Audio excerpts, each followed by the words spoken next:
Hi guys, this is editorial analysis for 22nd November 2016. Let's go to the first one. This is from the Hindu newspaper.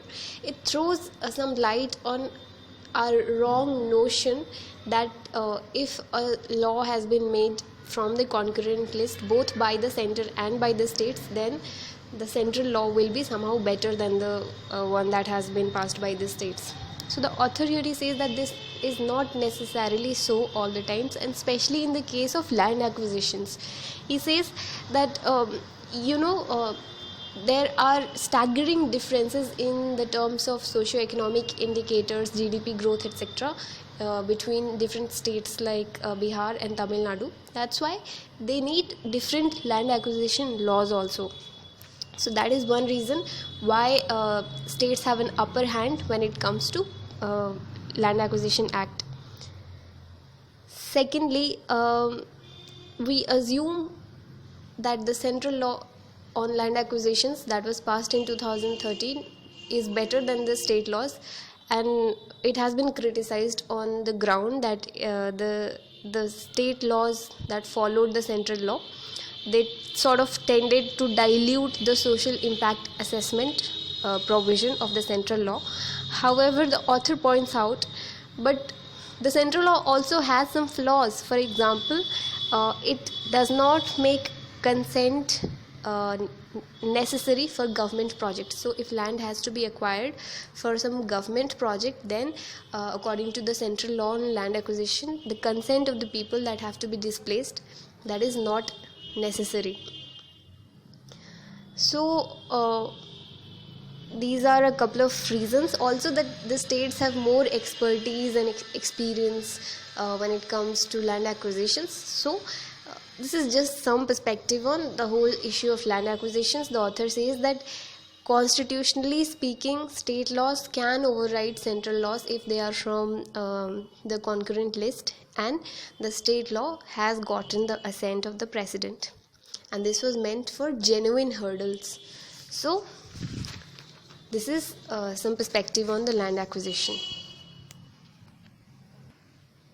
Let's move on to the second editorial. This is from the Hindu newspaper. It talks about that whole demonetization thing. It says that demonetization has been brought into effect for a cashless society where the movement of money can be tracked. So the author here, he gives out like 3 points. Firstly, he says that Kenneth Rogoff, Kennethrogoff, he is a Harvard economist. He has written a book, The Curse of Cash. In there, he says that most of the cash in advanced economies is floating around in the world's underground economy, and this cash facilitates drug trafficking, human trafficking, extortion, money laundering, and illegal immigration. Second point, the author goes on to explain some of the benefits of a cashless society. He says that in a cashless society, people will be forced to keep their savings in banks so that their money is working for them productively. Shopkeepers will also keep their money in banks, so it will save them from burglary. And when you exchange hard cash, you also exchange germs with that. So that this is also a way of tackling germs. The third point is, the author says, but still cash is still popular, and it has its reasons. He gives out those reasons. He says that cash empowers millions of people who are unbanked. It is an intuitive method of exchange. It acts as a store of value. When you use cash to pay for something, there's no additional transaction cost. Cash ensures a certain degree of privacy. There's no fear of a big brother government accumulating your data to use for political agenda if you're paying for something physically. And electronic payments are not inherently safe also. So these are some of the reasons why cash is still popular. So this editorial gives out these 3 points. Let's move on to the third editorial. This is from also from the Hindu newspaper. It talks about Indian Air Force's capability and its importance. So it firstly talks about its capability.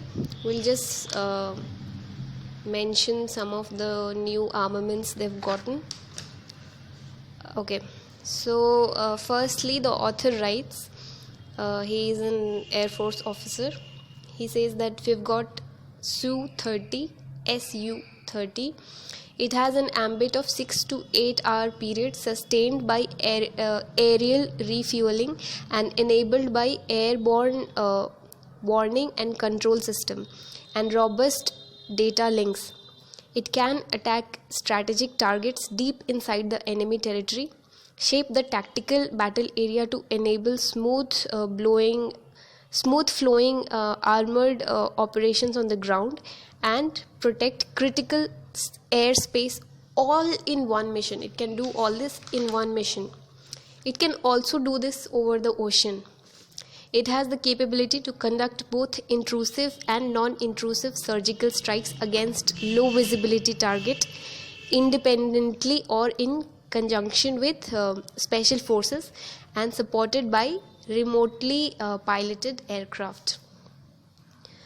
We have also got C-17 aircrafts, Mi-17 V5 helicopters, C-130J aircrafts. So we've got these, and in future we will be inducting Rafale, RAFALE, Tejas, Chinook and Apache. So we are still waiting for their induction.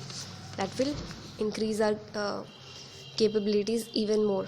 So all these are helpful during disasters and humanitarian aid also, apart from their primary function, that is coercion, deterrence, signaling, extending influence and providing succor and relief.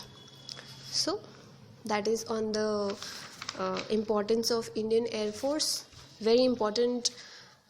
It's a boring editorial, but very important nonetheless from the perspective of that entire security topic. Let's move on to the fourth editorial. This is from the Indian Express. There has been a major rail accident. So this editorial is in regard to this accident.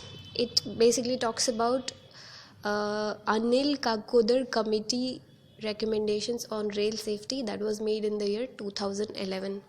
So we'll discuss this his recommendations, Kakodar's recommendations, in 3 points. He said that we should put aside rupees 1 lakh crore for a period of 5 years to improve safety and overhaul the railways infrastructure, ranging from aged tracks to erratic signaling system.